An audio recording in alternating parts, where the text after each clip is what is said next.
Une belle opportunité pour les citoyens des MRC de Montmagny, Lillet, les environs, de venir s'informer sur tout ce qu'il y a autour d'eux pour améliorer leur santé, leur mieux-être. En fait, le salon rassemble une quarantaine de professionnels de la santé et du mieux-être, des gens qui travaillent au niveau de la santé du corps, des massothérapeutes, des gens qui travaillent au niveau de la santé mentale.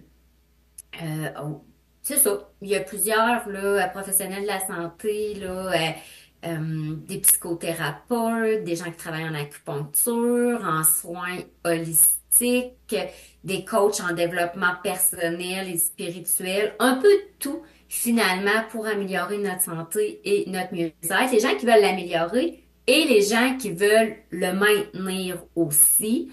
Cette année, on est chanceux, mais normalement en novembre, il y a moins de luminosité, c'est plus gris. Parfois, les gens ont un mindset un peu moins fort, font des petites déprimes. Donc, c'est toujours intéressant de venir faire une visite dans un salon comme ça pour trouver des outils pour prendre soin de nous. C'est la deuxième édition. D'où vous est venue l'idée d'organiser ce style de salon santé et mieux-être? Ben en fait, ce qu'il faut savoir, c'est que moi, j'ai une entreprise dans le domaine de la santé et du mieux-être. J'organise des événements, des retraites pour permettre là, à des gens de venir regarder ce qui se passe à l'intérieur d'eux, prendre du temps pour eux. Donc, ça allait être soit pour moi que j'organise un événement comme ça, un salon en lien avec la santé, le mieux-être. Et je suis reconnue aussi pour ma force. De rassemblage. J'aime rassembler des gens, j'aime travailler en collaboration avec d'autres intervenants. Donc voilà, l'idée d'organiser un salon santé mieux-être. Puis en fait, je dois dire aussi que c'est une de mes amies qui s'appelle Lisanne Tanguay qui m'a dit, toi Mel, t'es une bonne organisatrice, tu devrais nous organiser un salon santé mieux-être. Et puis c'est d'ailleurs avec elle que j'ai organisé la première édition et voici que la deuxième va avoir lieu le week-end prochain. Ben, je vous félicite parce que c'est vrai que vous êtes une bonne organisatrice parce que la salle communautaire Espace Citoyen est pratiquement pleine de gens qui vont donner des conseils, des trucs pour notre santé et notre mieux-être. Oui, absolument. C'est plein. Il va y avoir plus de 40 exposants Quand même. sur place. Des gens un peu partout en Chaudière-Appalaches, mais beaucoup, une majorité de professionnels de la santé qui viennent des MRC de Montmagny et Lillet. Moi, personnellement, je trouve ça beau de voir ça, à quel point on a des gens de qualité, bienveillants sur notre territoire qui travaillent finalement à améliorer la santé, le mieux-être des gens. Il s'agit juste que notre population connaisse ces personnes-là. Puis voilà, le salon permet ça, hein, en une journée de connaître d'avoir accès à toutes ces belles personnes-là, là. Puis on en a tous de besoin d'améliorer notre santé, de la maintenir parce que c'est super important. Si on est en santé, on peut réaliser plein de belles choses dans nos vies. Mélanie, si vous organisez ce genre de salon-là, c'est parce que les gens ont besoin d'être informés. Vous l'avez dit, là, il y a beaucoup de professionnels dans le domaine de la santé et du mieux-être. Est-ce qu'on prend assez soin de notre santé et de notre mieux-être? C'est sûr que c'est une question qui est très personnelle à chaque personne. Moi, je dirais qu'il y a toujours place à amélioration. Moi, personnellement, je suis quelqu'un qui a appris à prendre soin d'elle à travers les années parce que quand j'étais plus jeune, ma vie se résumait beaucoup à travailler, m'impliquer dans la communauté. Puis un jour, ben, il y a des petits signaux d'alarme qui sont arrivés, des signaux que je n'écoutais pas tout le temps. Et puis, l'anxiété a fait son apparition, des périodes un petit peu plus difficiles dans ma vie et ma solution a été de prendre soin de moi. Donc, aujourd'hui, je prends soin de moi autant que je peux. Je travaille à garder une belle équilibre, puis prendre soin de soi physiquement, énergétiquement, voir les gens qu'on aime, réaliser nos rêves aussi, hein, pour s'épanouir. C'est tout ça, la santé. C'est pas juste de prendre soin de notre corps physique, mais de prendre soin de toute les sphères de notre vie. Alors oui, je crois que tout le monde pourrait prendre plus soin encore de sa santé. Même moi, je me fais jouer le tour des fois, là, je tombe dans une certaine fatigue, et puis là, je fais, oh, oh, Mel, t'as pas assez pris soin de toi dernièrement, donc, je me rattrape, je me remets sur la traque, comme on dit. Alors oui, je crois que tout le monde devrait sincèrement prendre plus soin d'eux et de leur santé. En faisant des choses qu'ils aiment aussi. Ou en recevant des soins, en faisant des choses qu'ils aiment, en passant du temps de qualité avec les gens qu'on aime, parce que ça aussi, à quelque part, c'est prendre soin de notre santé. Mélanie, est-ce qu'il y a une différence entre santé et mieux-être? Aussi, Et est-ce que mon ce Dieu, sont c'est des une bonne synonymes ou question. ce Je sont trouve des que mots... oui? ça va bien ensemble, si on veut, hein, si on prend soin de notre santé, veut pas notre mieux-être, se porte mieux. Moi, je trouve que les deux vont bien ensemble. Un ne va pas C'est quoi sans la l'autre. différence? Je dois avouer que je me suis jamais vraiment arrêtée à faire une définition, là, mais moi, personnellement, je crois que les deux vont ensemble. Tu sais, à quelque part, si on on n'est pas épanoui, que on ressent pas la joie au quotidien, le mieux-être, si on veut, ben à quelque part, des fois, c'est là que notre système immunitaire devient moins fort et que là, la maladie peut s'installer, par exemple. Tu sais, moi, je suis bien à l'aise de le partager en ondes. Je suis comme ça, moi, un petit peu dans la vie. Je laisse aller ma vulnérabilité, mais moi, je sais que quand je commence à avoir des douleurs, des petits symptômes à la vessie, par exemple, c'est signe que je n'ai pas pris suffisamment de moi, de ma santé, que mon petit hamster tourne trop vite et que là, j'ai besoin de me déposer. Alors, si je prends pas soin de mon mieux-être, il m'arrive des petits pépins de santé. Mais c'est pour ça que Voilà. je vous pose la question. Est-ce que la santé amène au mieux-être ou est-ce que le mieux-être amène à la santé? Si vous avez des bonnes questions un matin. Moi, ma définition à moi, si je suis bien, je suis en santé. Mais c'est sûr là, que il y a peut-être des choses qu'on contrôle moins aussi, puis au niveau de notre santé, qui peuvent aussi avoir à quelque part un impact sur notre mieux-être là. Mm. C'est samedi, c'est le 16 novembre. À quoi on peut s'attendre? D'abord, est-ce qu'il y a un coup d'entrée? C'est gratuit.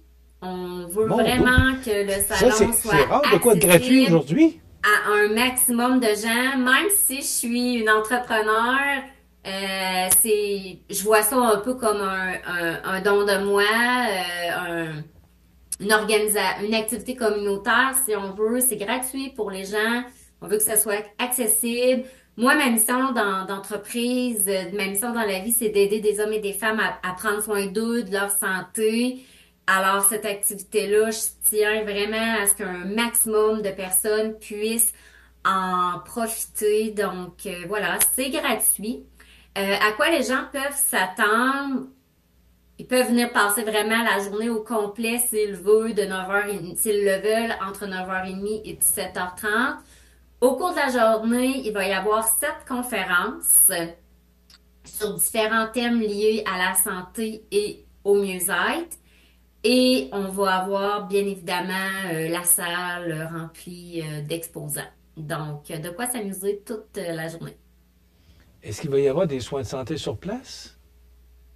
Quelques soins de santé sur place parmi nos exposants, oui, nous aurons quelques massothérapeutes qui vont faire des massages sur place, des gens qui vont faire des petites consultations privées. C'est sûr là que ça sera pas des soins complets comme les gens ont l'habitude d'avoir d'une heure, mais des petites consultations de 5, 10, 15 minutes pour un peu mieux comprendre le travail que ces gens-là peuvent faire pour les aider.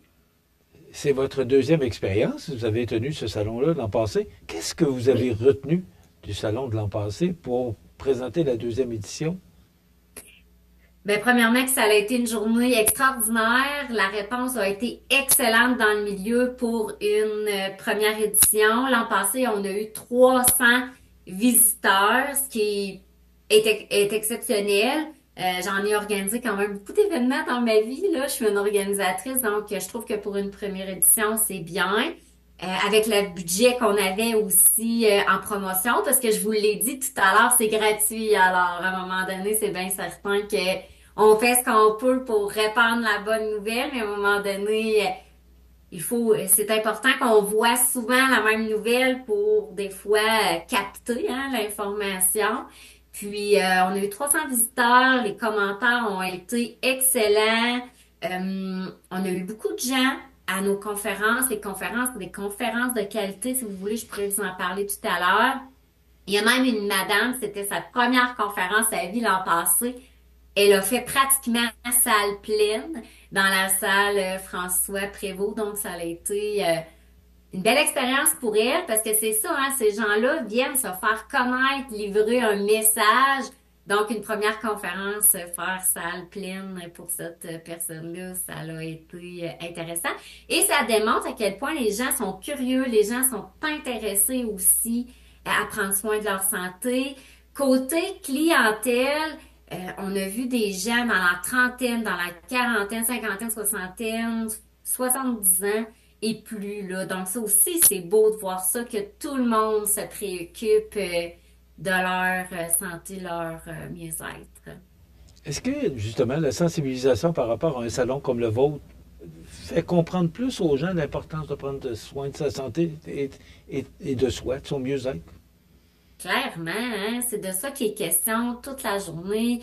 Souvent, nos conférencières, ce qu'ils vont faire, c'est raconter une partie de leur vie, de leur histoire, à travers le message qu'elles ont à livrer aux gens, de se choisir, de prendre soin d'eux. Et puis, ben, c'est sûr que les gens font des prises de conscience par rapport à leur propre vie, parce que, tu sais, souvent, les gens vont avoir, tu sais, là, sans livrer nécessairement le message, mais tu sais, des fois, il y a des gens qui vont avoir vécu des deuils, des gens qui vont avoir vécu les séparations, la dépression, peu importe, la fatigue émotionnelle, et vont venir expliquer qu'est-ce que eux ont fait pour prendre soin d'eux et revivre et s'épanouir de nouveau dans la vie après avoir vécu des difficultés. Donc, c'est sûr que ça parle aux gens qui sont là, qui eux aussi vivent parfois des petites difficultés ou des grosses difficultés dans leur vie. Donc, juste, c'est très inspirant en fait. C'est ça que j'essaie de dire, c'est que quand on voit quelqu'un exprimer son vécu, expliquer comment il a fait pour s'en sortir. Alors, ça outille les gens et ça dit, ben, si la personne en avant moi a réussi à le faire, ben, moi aussi, je suis capable et je vais y arriver. Ça redonne confiance aux gens, ça leur fait croire que c'est possible de transformer, d'apporter des changements dans notre vie. Des fois, ça fait faire des prises de conscience aux gens. Tu sais, des fois, on pense que tout est beau dans notre vie, le travail, nos relations. Mais parfois, on se rend compte aussi qu'il y a il y aurait peut-être place à justement à ce qu'on prenne plus soin de nous et qu'on se choisit un peu plus souvent. Généralement, les gens ont des grands cœurs, ils donnent beaucoup aux autres, mais parfois peu à eux-mêmes. Donc, de participer à des conférences comme ça aussi, c'est s'accorder un moment avec soi et puis ça nous fait réfléchir, puis ça ne peut être que bénéfique après pour notre futur, la réalisation de nos rêves et de nos projets. Madame Nadeau, c'est samedi, le 16 novembre. Oui, C'est de quelle heure à quelle heure? la journée commence à 9h30. Les portes d'espace citoyen ouvrent à 9h30. Il va y avoir une conférence d'ouverture, une petite cérémonie d'ouverture. Au départ, c'est moi qui prends parole pour expliquer un peu aux gens le fonctionnement de la journée. Je vais prendre un temps pour me présenter aussi. Parce que moi, j'organise plein d'activités et puis parfois, je prends pas beaucoup de temps là, de me présenter, d'expliquer mon histoire. Donc, samedi, je vais prendre un petit 5-10 minutes pour le faire. Et ensuite, les portes des expositions ouvrent à 10h30. Puis à partir de 10h30, toute la journée, à l'exception du midi, il y a des conférences dans la salle François Prévost également. Donc, les gens peuvent choisir d'assister aux conférences qui leur parlent. c'est libre à eux. Et sinon, de faire le tour du salon. Et sur l'heure du midi, on a des petites collations pour dépanner les gens pour manger aussi, s'ils veulent rester avec nous. On vous souhaite un beau salon, on vous souhaite un bon succès. C'est le 16 novembre. Les Oui, portes officiellement au public ouvrent à 10h30 jusqu'à 4h, jusqu'à 16h. les portes ouvrent à 9h30 OK. et se ferment à 5h30, 17h30. Je vous souhaite un beau salon, puis bravo pour ce que vous faites, puis bravo de Merci penser à beaucoup. nous. Merci d'avoir pris le temps. Merci beaucoup. Madame Mélanie Nadeau, qui est responsable du salon Santé Bien-être qui aura lieu ce samedi 16 novembre à l'espace citoyen. C'est un rendez-vous que je vous donne. Plus de 40 kiosques quand même pour prendre soin de vous. Ça vaut la peine de se déplacer. Puis en plus, c'est gratuit. Voilà, on s'arrête.